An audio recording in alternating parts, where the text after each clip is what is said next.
नमस्कार, मैं अंजना और आप देख रहे हैं सुधांशु दर्पण। आइए बढ़ते हैं इस वक्त की बड़ी खबर की ओर। कांग्रेस के चुनाव न लड़ने के गहरे हैं सियासी अर्थ।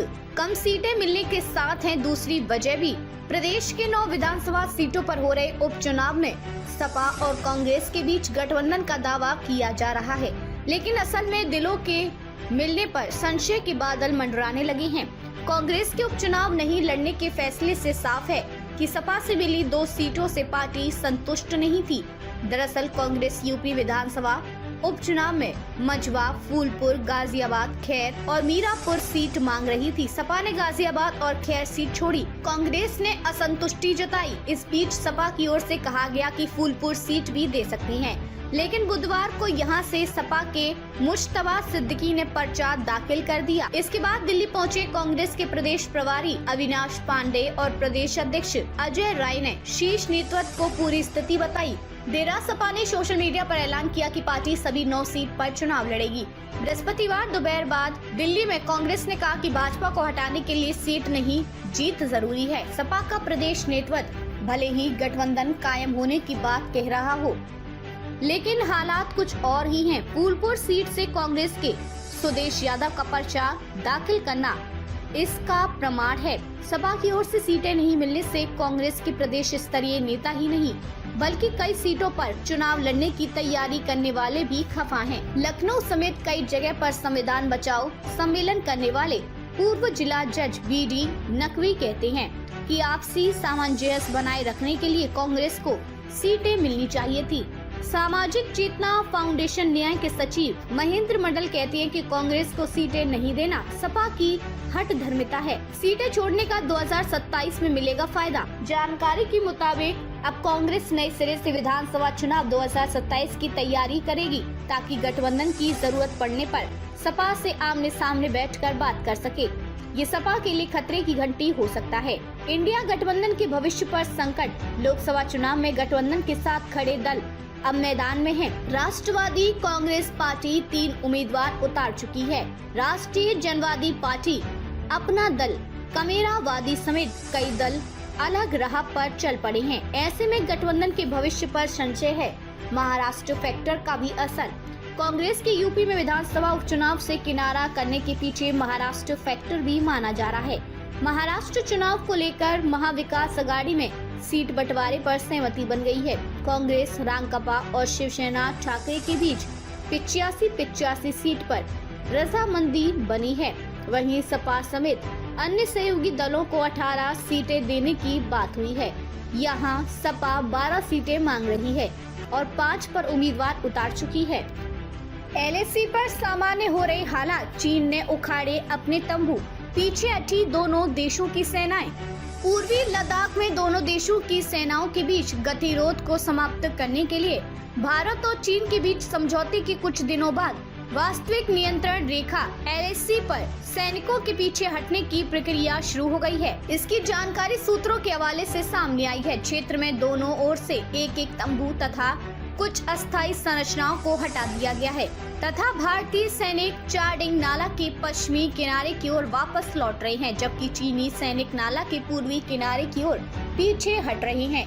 सूत्रों के अनुसार दोनों तरफ लगभग 10 से 12 अस्थायी ढांचे और 12 टेंट हैं, जिन्हें हटाया जाएगा। 4-5 दिनों में फिर से शुरू होगी गश्त। गुरुवार को चीनी सेना ने इलाके में अपने वाहनों की संख्या में भी कमी कर दी और भारतीय सेना ने भी कुछ सैनिकों को वापस बुला लिया। सूत्रों ने बताया कि यह प्रक्रिया पूरी होने के बाद अगले 4-5 दिनों में देपसंग और डेमचौक में गश्त फिर से शुरू होने की उम्मीद है।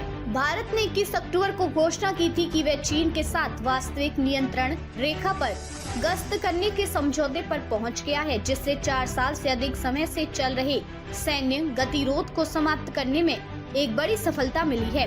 मई 2020 में गलवान घाटी में सैनिकों के बीच हिंसक टकराव के बाद गतिरोध शुरू हुआ था। चीन ने भी की भारत के साथ समझौते की पुष्टि। चीन ने भी अगले दिन इस समझौते की पुष्टि की।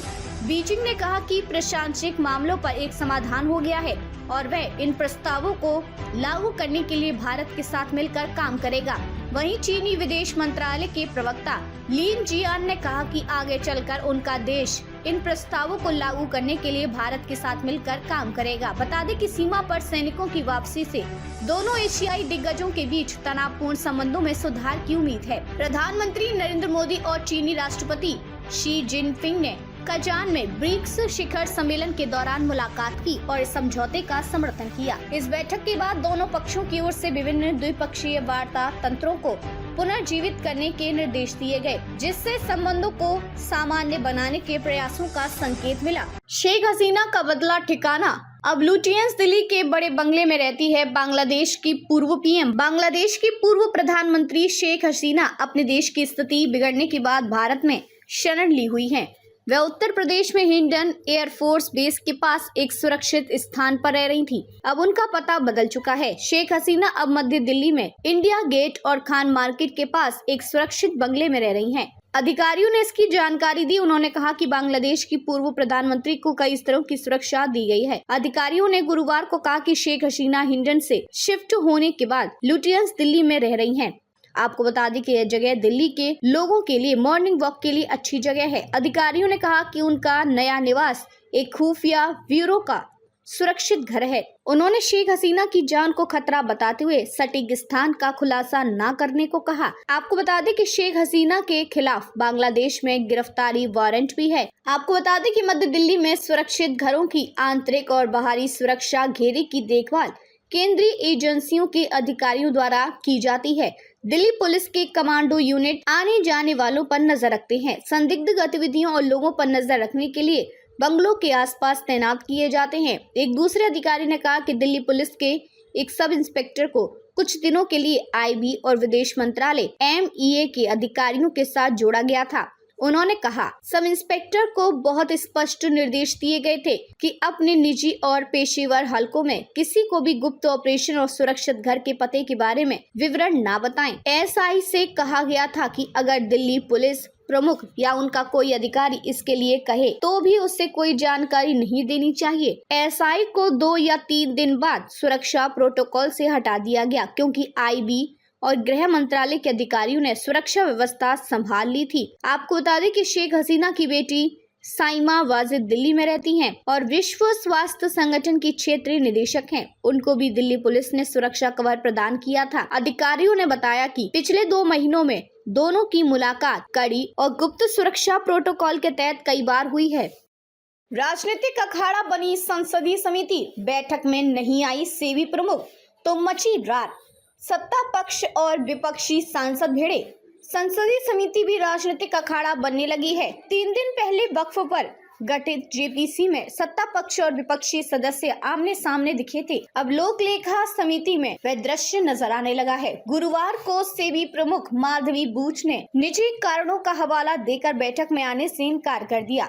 लोकसभा अध्यक्ष ओम बिरला ने उनकी शिकायत की। बूच के आने से मना करने के बाद PAC अध्यक्ष व कांग्रेस सांसद KC वेणुगोपाल ने बैठक स्थगित कर दी, जिसका समिति में शामिल भाजपा सदस्यों ने कड़ा विरोध किया। PAC अध्यक्ष पर एक तरफा निर्णय लेने का आरोप लगाते हुए लोकसभा अध्यक्ष ओम बिरला से उनकी शिकायत की। वहीं समिति में शामिल विपक्षी गठबंधन INDIA के सांसद वेणुगोपाल के साथ रहे। हिंडनबर्ग रिपोर्ट में माधवी बूच पर लगाए गए निजी आरोपों पर गरमाई सियासत के बीच पूंजी बाजार नियामक सेबी प्रमुख को लोक लेखा समिति ने पूछताछ के लिए बुलाया था। बूच भले बैठक में नहीं आई, मगर लोक लेखा समिति दलीय आधार पर साफ साफ विभाजित दिखी। PAC की बैठक शुरू होने से महज 1.5 घंटे पहले बूच ने नहीं आने का संदेश भेजा। PAC की सुबह 11 बजे शुरू हुई बैठक को चंद मिनटों में स्थगित कर बाहर आई वेणुगोपाल ने पत्रकारों से कहा कि सुबह 9:30 बजे बूच की ओर से बताया गया कि वे और उनकी टीम आवश्यक निजी वजहों से समिति के समक्ष उपस्थित नहीं हो सकेंगी। PAC प्रमुख ने कहा कि पेशी की छूट देने के अनुरोध को अस्वीकार किए जाने के बाद बूच ने बैठक में आने की पुष्टि की थी।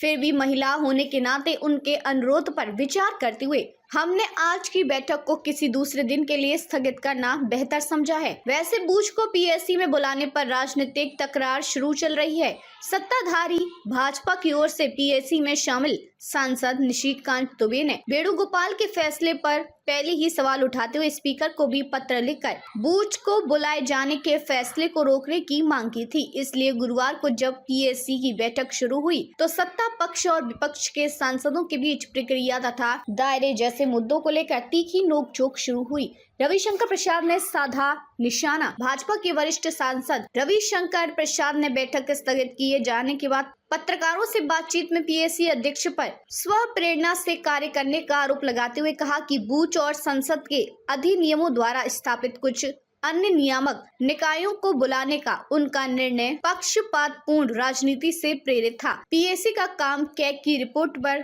विचार करना है और उन्हें विश्वसनीय जानकारी है कि कैग ने सेवी के कामकाज की कोई रिपोर्ट नहीं दी है। रविशंकर ने वेणुगोपाल के व्यवहार को असंसदीय करार देते हुए आरोप लगाया कि उन लोगों को बोलने का मौका नहीं दिया गया और बैठक स्थगित कर वे चले गए।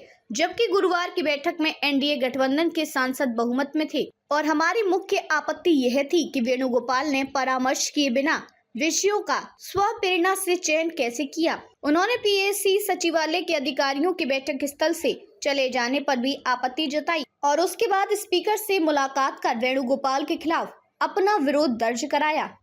अब तक के लिए बस इतना ही। फिर मिलते हैं एक ऐसी ही बड़ी खबर के साथ। तब तक के लिए नमस्कार और देखते रहिए सुधांशु दर्पण।